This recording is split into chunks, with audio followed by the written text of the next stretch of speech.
Olá, eu sou Daniela e hoje falaremos de política monetária. Falaremos de moeda e política monetária.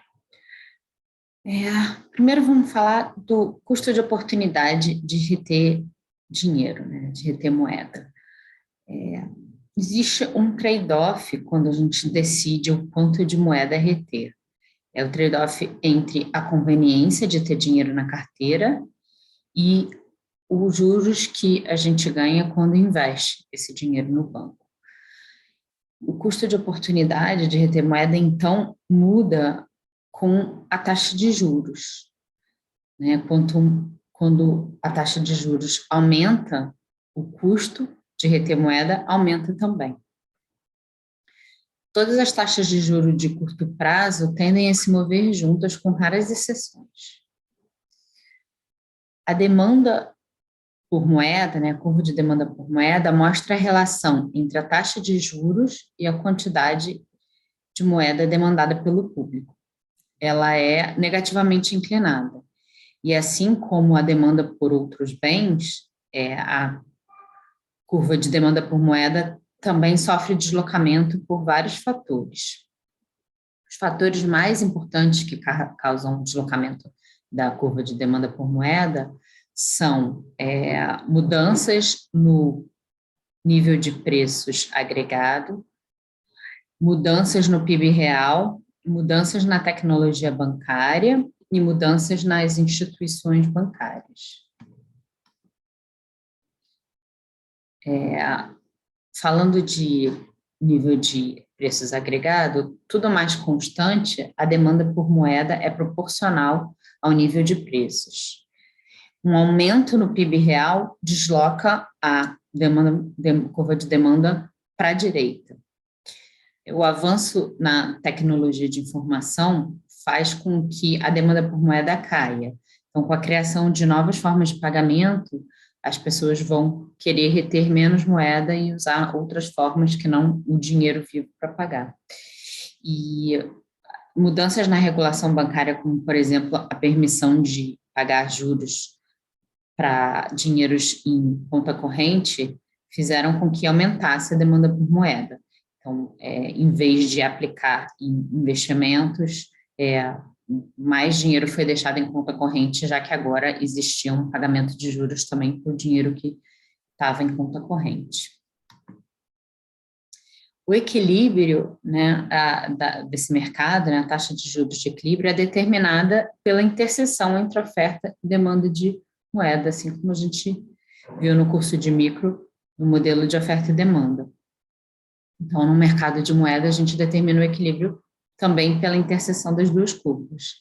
Por simplicidade, a gente pode assumir que o Fed simplesmente escolhe o quanto ele quer de taxa de juros, né, qual o alvo dele para a taxa de juros, e para atingir esse alvo, escolhe qual o nível de oferta de moeda que ele vai definir para atingir essa taxa de juros que ele quer, né, que ele tem como objetivo. Com essa simplificação, a gente considera a oferta de moeda como uma linha vertical, né, perfeitamente inelástica. Ajustando essa oferta de moeda, né, para cima ou para baixo, o Fed consegue, então, determinar a taxa de juros que ele quer. Esse objetivo é alcançado usando a mesa de mercado aberto do Federal Reserve de Nova York. Ele ajusta, então, a oferta monetária, comprando ou vendendo títulos do Tesouro para alcançar esse alvo de taxa de juros. Outras ferramentas de política monetária, né, além do mercado aberto, são o guichê de redesconto e a definição de reservas compulsórias, mas não são ferramentas usadas de forma regular, né? O que é usado regularmente são mesmo operações de mercado aberto. Falando agora um pouco de política monetária e demanda agregada. Uma política monetária expansionista né, que significa um aumento, né, uma expansão da oferta monetária, faz com que haja uma queda da taxa de juros.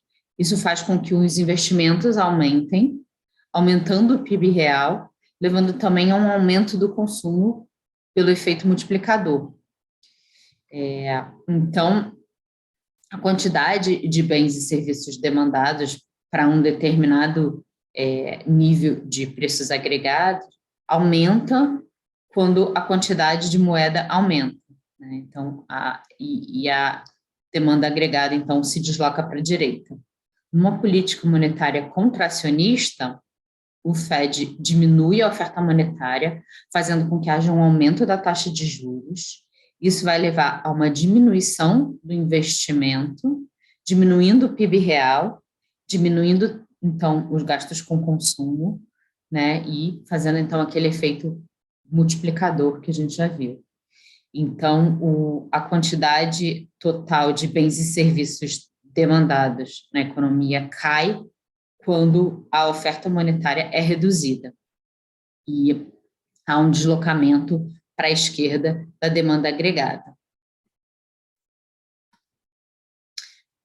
Na prática, quem faz política monetária está preocupado não só em combater recessão, mas também em garantir uma estabilidade de preços. Então, a política monetária tem que combinar ao mesmo tempo esses dois objetivos, o de garantir baixa inflação e combater as recessões. Em geral, o Fed e os outros bancos centrais fazem uma política monetária expansionista quando o PIB está abaixo do PIB do produto potencial, né? Então, se há um hiato de produto, que é a diferença percentual entre o PIB e o produto potencial, o Fed faz uma política expansionista.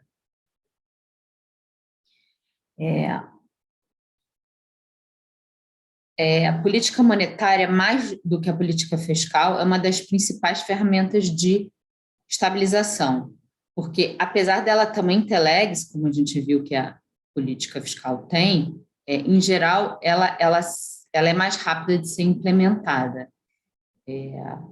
Então, ela acaba atuando como a principal ferramenta, né, no momento de estabilização, mais do que a política fiscal. A regra de Taylor determina quanto que a taxa de juros de mercado interbancário tem que se relaciona com a inflação e o hiato do produto. Atualmente, parece que, de fato, o Fed segue alguma regra como a regra de Taylor. Originalmente, ela sugeria que a taxa de juros de mercado, né, interbancária fosse 1 mais 1,5 taxa de inflação mais meio hiato do produto. Isso originalmente. Mas até hoje, as atitudes do Fed parecem, de fato, seguir uma regra de Taylor.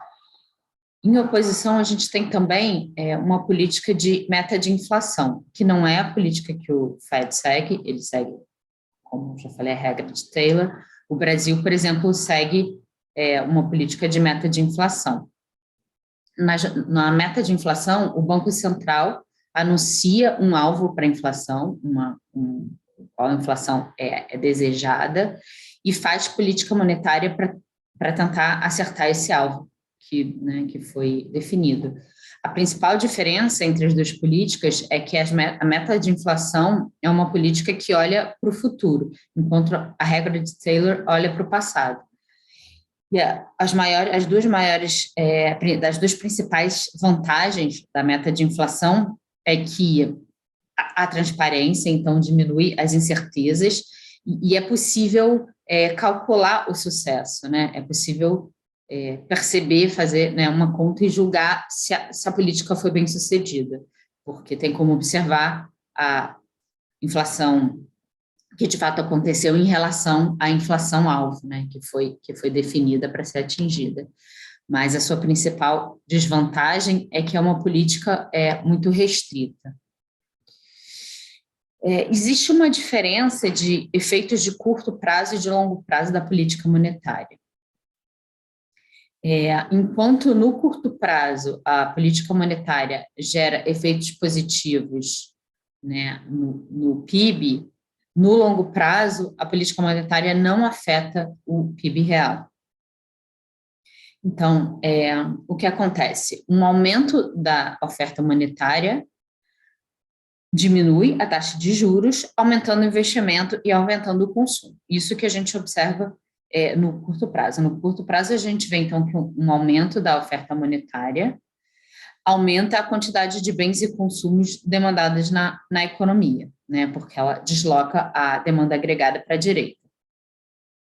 Então, no curto prazo, não só um nível de preços agregados, como o produto agregado aumenta. Mas com esse aumento do produto, o produto fica, então, acima do produto potencial. E, como resultado disso, os salários nominais são ajustados, né? Aumentam ao longo do tempo, causando depois, então,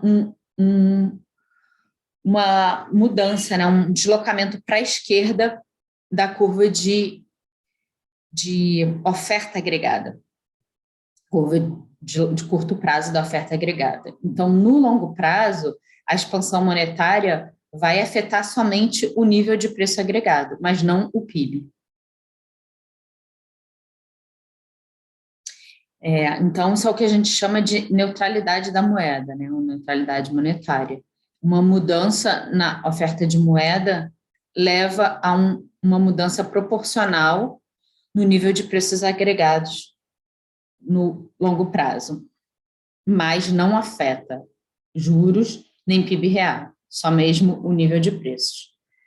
A política monetária, no entanto, ela tem efeitos poderosos, né, positivos no curto prazo, influenciando, sim, podendo fazer uma diferença entre recessão e expansão. Então, mudanças, vamos falar mais um pouquinho então, de mudanças de oferta monetária e a taxa de juros, né, no longo prazo. Como eu já disse, no longo prazo, a taxa de juros não é afetada por mudanças na oferta monetária. Um aumento da oferta monetária leva a uma queda de taxa de juros no curto prazo, mas, então, isso leva a uma queda na oferta monetária, um aumento na política monetária leva a aumento da taxa de juros e uma queda na oferta monetária leva a uma queda na taxa de juros, no curto prazo. No longo prazo, as mudanças na oferta monetária não vão afetar a taxa de juros, assim como a gente viu que não afeta o PIB. Qual é o mecanismo? Um aumento na oferta monetária leva a uma queda da taxa de juros, mas essa queda da taxa de juros leva, então, a uma mudança, né, um aumento no nível de preços agregados. Esse aumento no nível de preços leva a um aumento da demanda por moeda. Então, quando a curva de demanda por moeda se desloca para a direita, isso faz com que a taxa de juros volte ao seu nível inicial. Então, de novo, a oferta monetária aumenta os juros, isso faz com que haja um aumento no nível de preços, o aumento no nível de preços leva a um aumento da demanda por moeda, e aí, então, esse deslocamento da curva de demanda por moeda neutraliza o aumento dos juros, que foi a queda de juros que foi causada pelo aumento da oferta monetária, né? Então, isso é neutralizado no longo prazo. E as duas razões, então, desse não efeito na taxa de juros no longo prazo são os efeitos já falados de neutralidade de moeda, ou seja, no longo prazo, somente o nível de preços agregado que aumenta, né?